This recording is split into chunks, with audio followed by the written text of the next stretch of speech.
reign of Lord Lytton, he introduced an act that is called Vernacular Press Act that was implemented by him. Why he implemented? To curb the independence of the independent press. Yes, as the people are struggling for the independence here, in their own mother tongue, the printing begins about the independence here, so he don't want to put up in the newspaper, so he wanted to uphold the newspapers in different languages. So he introduced this Vernacular Press Act. And this development inevitably led to the establishment of INC. So he was thinking that if I do this, the newspapers cannot be printed. But here, the INC, they changed the direction of this political history.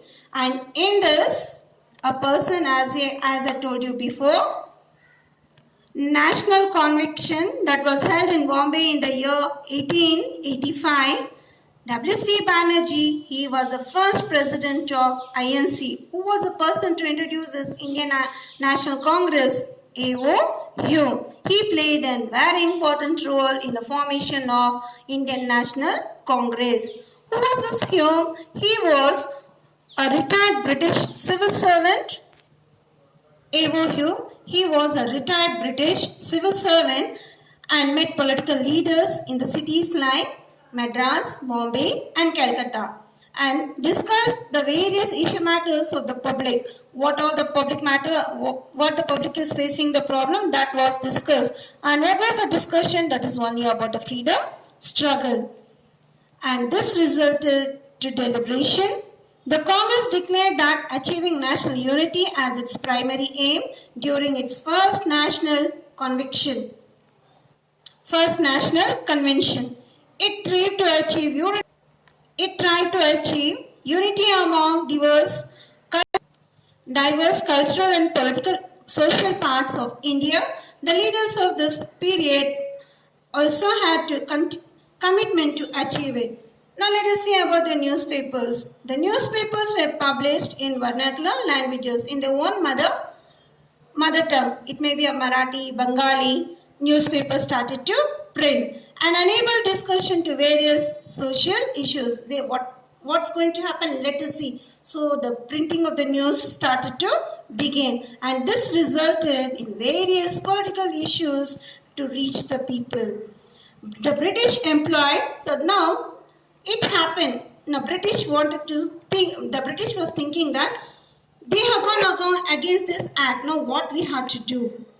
So they thought of divide and rule policy. What is this divide and rule policy? To break the unity emerging among the people with the development of nationalism. And they started implementing strategies to cause disunity among Hindus and Muslims. Yes, they wanted to break the unity among the Hindus and Muslims. So they thought the plan of divide and rule policy among this unity.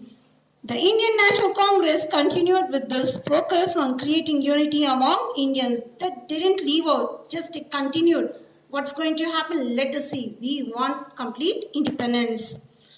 And later, part of 19th century, difference of opinions arose in Indian National Congress due to the differences of ideology, beliefs and execution styles.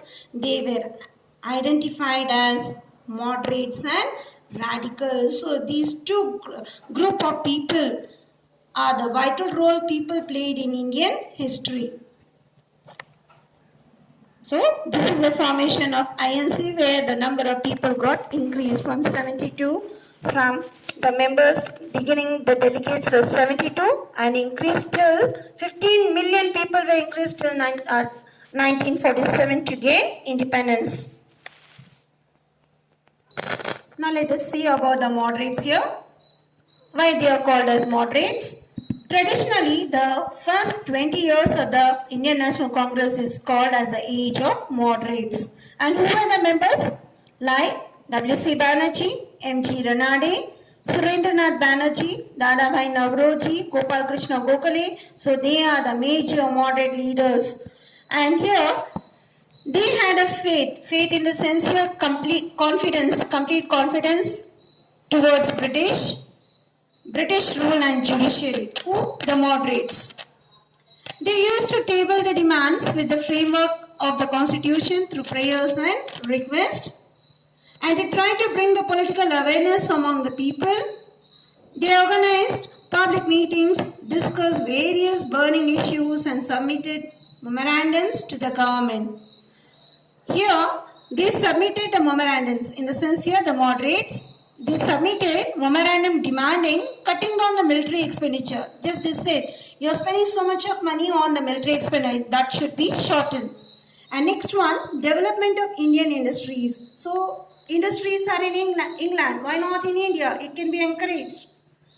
Providing good education. Yes, education to be given in India also. And programs for poverty alleviations. So we have the poverty in India. We have to fight against this poverty and remove poverty. So these issue matters were discussed with the British in the session, in the sincere meeting.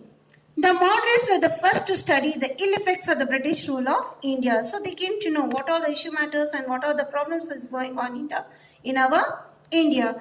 This was explained in a theory. It is called drain theory. Who was the person to bring out this drain theory? He is Dadabhai Naoroji. What is this drain theory?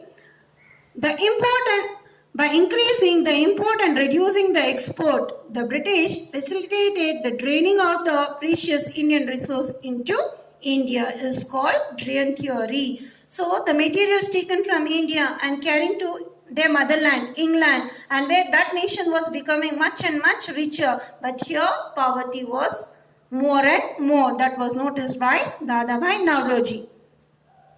Not only Dadabhai Naoroji, one more person is called R.C. Dutt.